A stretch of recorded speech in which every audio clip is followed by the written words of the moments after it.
നീ എന്ത് കളിക്കുക ചോറ് വെച്ചിട്ട്? അത് കഴിക്കുക. 2 ദിവസമായാലും എന്തെങ്കിലും കഴിച്ചിട്ട് ഞാൻ കഞ്ഞിയായിട്ട് കുടിച്ചിട്ട് ഇങ്ങനെ ഇരിക്കുക. നീ വിഷമിക്കേണ്ട, ഉമ്മക്ക് ഒന്നും പറ്റില്ല. അത് വാരി തിന്നെ നീ. അതെനിക്ക് ഇറങ്ങുന്നില്ല. അതെ, നമ്മൾ എത്ര പ്രാവശ്യം ഉമ്മക്ക് ചോറ് കൊടുക്കാണ്ട് ഉമ്മ ചോറ് ചോദിക്കുമ്പോൾ ദേഷ്യം പിടിക്കുകയൊക്കെ ചെയ്തിരിക്കുന്നത്. ആ ഓർക്കുമ്പോൾ എനിക്ക് തിന്നാൻ തന്നെ വേണ്ട. നമ്മളമ്മ പേടായിക്കല്ലോ. ചോറ് കിട്ടുന്നുണ്ടോ, വെള്ളം കുടിക്കുന്നുണ്ടോ ഒന്നും അറിയുന്നില്ല. നീ ചോറിൽ കളിക്കാതെ കഴിക്കുക. അമ്മമാരെ കൂടെ ഒക്കെ ഇങ്ങനെ ഇറങ്ങി നടക്കാനും പോകണമെങ്കിലൊക്കെ ആരോഗ്യം വേണ്ടേ? നമ്മളും കൂടെ സൈഡായ മക്കളെയൊക്കെ ആരും നോക്കും? അതൊക്കെ സത്യമാണ് താത്ത, എനിക്കറിയാം. ചോറൊന്നാണ്ടായാലും നമുക്ക് ആവില്ലാന്നൊക്കെ ഉള്ളത്. പക്ഷെ നമ്മളെ മക്കളും ഒന്നും കഴിക്കുന്നില്ല.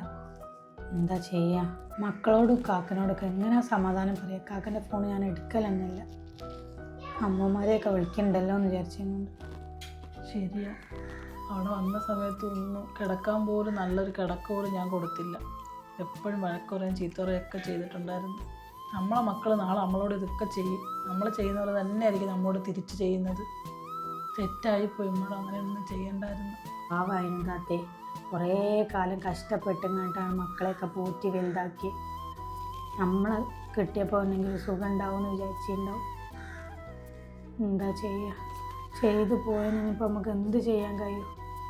പഠിച്ചോൻ എന്തായാലും ഉമ്മൻ അങ്ങനെ കഷ്ടപ്പെടുത്തൊന്നുമില്ല. ഉമ്മ എവിടെയെങ്കിലും നല്ലോണം ഉണ്ടായാൽ മതി. നമ്മളെ മക്കളൊന്നും തിന്നുന്നില്ല താത്തേ. ജെസിമോൻ ഇതൊന്നും തിന്നാണ്ട് അന്ന് ക്ലാസ്സിൽ പോയത്. കിച്ചു സ്കൂളിട്ട് വന്നിട്ട് ഓന് ചോറ് തരട്ടേന്ന് വെച്ചിട്ട് വേണ്ടാന്നാ പറയുന്നത്. ടെലിമോളും ഒന്നും കഴിച്ചില്ല. എന്താ ചെയ്യുക? ഉമ്മി, ഉമ്മാമാൻ്റെ അല്ലേ വിവരം ഉണ്ടോ? ഇല്ല മോനെ, ഒരു വിവരവും ഇല്ല. നിങ്ങളൊക്കെ ഇങ്ങനെ പട്ടിണി കിടന്നിട്ട് ഇപ്പം എന്താകും പോവാ? എന്തെങ്കിലും എടുത്ത് കഴിക്കും മോനെ. കിച്ചുമോനെ വാ, മേമ വാരിത്തര ചോറ്. എനിക്ക് ചോറ് വേണ്ട. കുറച്ച് തിന്ന മോനെ. ജെസിക്കാക്കി ഒന്നും കഴിച്ചില്ല, പിന്നെ ഉമ്മാമ എന്തേ കഴിച്ചു നമ്മക്കറിയോ? മക്കൾക്ക് പരീക്ഷയൊക്കെ, മക്കൾക്ക് ഫുഡും ഇല്ല, ഉറക്കവും ഇല്ല, ടെൻഷനൊക്കെ ആയിട്ട് ഭയങ്കര ബുദ്ധിമുട്ടായിരിക്കും അവർക്ക്. ഉമ്മനെ പെട്ടെന്ന് കണ്ടുപിടിച്ചാൽ മതിയായിരുന്നു. ഞാൻ മോൻ്റെ അടുത്തൊന്ന് നോക്കട്ടെ. അല്ല മോനെ, മോനെ കരയുന്ന ഉമ്മമ്മ വരുമല്ലോ. ഉമ്മമ്മ വരും കേട്ടോ. എന്തിനാ കരയുന്നത്?